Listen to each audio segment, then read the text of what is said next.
If I were one of those in New York's 3rd District right now that the election is over, and I'm finding out all of these lies that you've told, not just one little lie or one little embellishment, these are blatant lies. My question is, do you have no shame? Do you have no shame in the people who are now, you're asking to trust you to go and be their voice for them, their families, and their kids in Washington? Tulsi, I can say the same thing about the Democrats and the party. Look at Joe Biden. Joe Biden's been lying to the American people for 40 years. He's the president of the United States. Democrats resoundingly support him. Do they have no shame? I've made this very clear. This is not about the Democratic Party, though. This is about your relationship, frankly, with the people who've entrusted you to go and fight for them. And I think one of the questions that really probably hits home to a lot of people is are you Jewish? We've got a letter that your campaign sent out earlier this year, which reads as follows.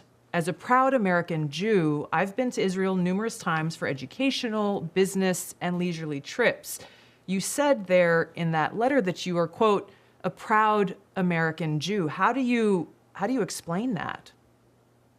My heritage is Jewish. I've always identified as Jewish. I was raised a practicing Catholic. I think I've gone through this. Even I've not being raised a practicing Jew, I've always joked with friends and circles, even in the campaign, I'd say, guys, I'm Jewish. Remember, I was raised Catholic. So, look, I understand everybody wants to nitpick at me. I'm going to reassure this once and for all.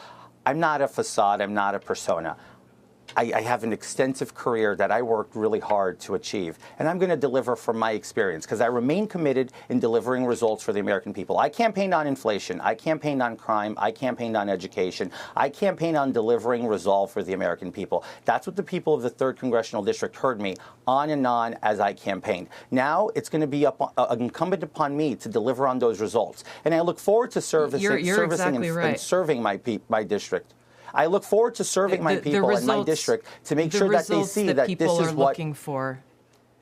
The results that people are looking for are called into question when you tell blatant lies, not embellishments. And this is, I think, one of the biggest concerns, Congressman-elect, is that you don't really seem to be taking this seriously. You've apologized. You said you've made mistakes, but you've outright lied. A lie is not an embellishment on a resume. You said you worked at Goldman Sachs and Citigroup, but they've said, we've got no record of this guy working for us. You've said you've gone to and graduated from these universities, but they've said, well, we've got no record of that. These are blatant lies, and it calls into question how your constituents and the American people can believe anything that you may say when you are standing on the floor of the House of Representatives, supposedly fighting for them. That's the real issue here.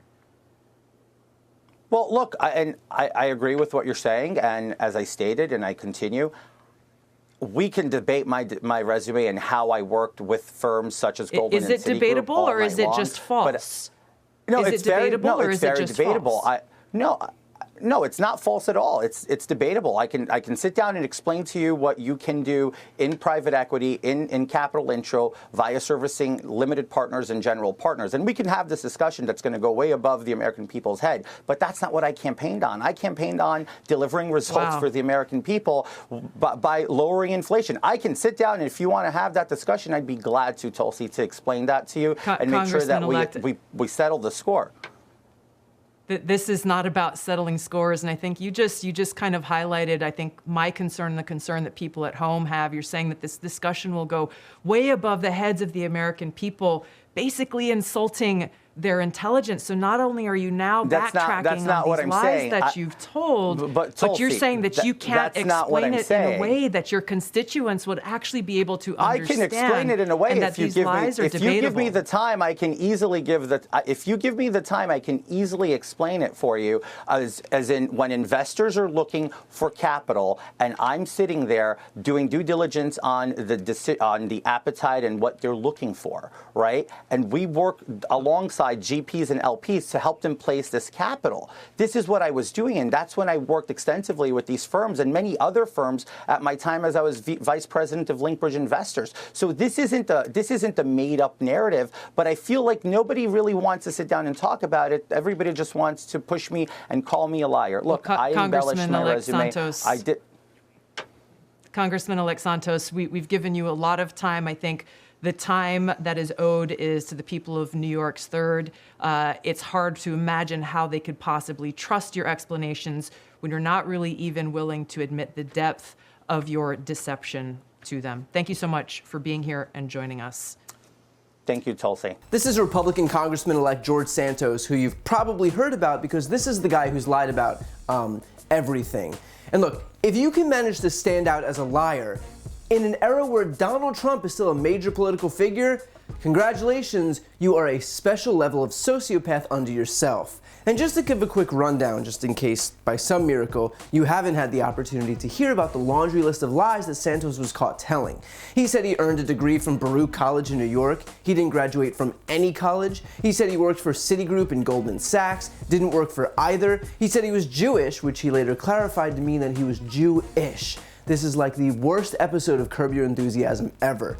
He said that his grandparents fled Jewish persecution in Europe during World War II. His grandparents were from Brazil. He claimed to have lost 4 employees in the 2016 Pulse nightclub shooting. None of the victims were associated with any of his firms. He claimed to be a landlord. He's not and has been evicted from his own rented properties. He claimed to be openly gay, and he was married to a woman until a few years ago. I mean, my God, if George Santos said good morning, I would just assume that it must be nighttime. But as far as this interview is concerned, it really does say it all that when pressed about lying, the very first thing he does is try to offer up some whataboutism by pointing fingers at Joe Biden, which is telling for 2 reasons. One, George Santos is a low-rent hack. That much is clear right off the bat. Dude had a week to figure out an answer for his outright lies, and the best he landed on was to whine about Biden, the epitome of amateur hour.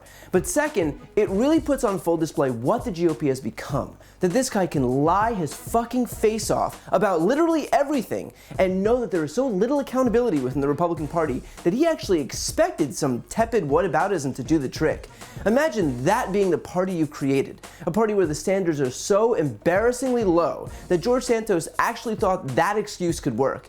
That's not just embarrassing for him, it's embarrassing for the entire GOP. Another point that Tulsi made well, and that's coming from someone who is decidedly not a fan of Tulsi Gabbard in the slightest, is this excuse from Santos that he simply embellished his resume. Only what he claimed weren't embellishments, they were lies. Saying you're Jewish when you are Catholic isn't an embellishment, it's a lie. Saying you graduated from a certain college when you didn't graduate at all isn't an embellishment, it's a lie. Saying you lost employees in a mass shooting when you didn't isn't an embellishment, it's a lie. And I don't know whether Santos doesn't know the difference, or if he knows it full well, but just has decided that the voters are too worthless to bother telling the truth to. Either way, what's clear is that it's wholly disqualifying. Consider too, for those few Republicans who have come out against George Santos, they're not angry that he's a liar. They're angry that he got caught, because it just reaffirms the fact that so many people within the GOP are incapable of telling the truth. The problem with Santos isn't that he's some aberration in the party. The actual problem is that he's too obvious of a reflection of exactly what that party represents. And at the end of the day, let's just be honest, nothing's really gonna happen to the guy. I mean, hell, the leader of the House Republicans and likely next speaker, Kevin McCarthy, is so weak and desperate for votes that he would defend cancer if it meant he'd get another vote for speaker. McCarthy stands for nothing, so let's not expect that guy to stand up to another person who also stands for nothing. It's like asking Roy Moore to lead an effort against pedophiles. Not exactly sure we're gonna get too far with that. But while we're sure not to get any accountability from the spineless jello mold that is Kevin McCarthy, there is one place that might bear fruit. Here's Democratic Congressman-elect Daniel Goldman, who is also the lead impeachment counsel during Trump's first impeachment trial, calling for Santos to be investigated for campaign finance fraud. Filings from the Florida Department of State showed a voter organization was registered as an LLC in 2019, a couple months before Santos launched a bid for Congress a second time. They also show Santos filed for a reinstatement earlier this month, a day after the Times investigation broke. Given all of his lying, was he also using this very new entity that all of a sudden increased his net wealth into the millions from having no net wealth in 2020?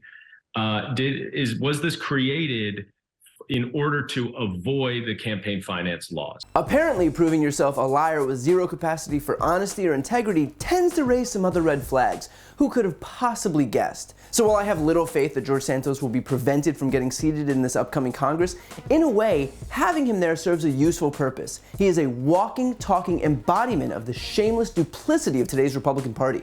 A testament to the fact that the only way to win on the right is to lie, cheat, and steal, all in service of the GOP's sole goal, the consolidation of power by any means necessary.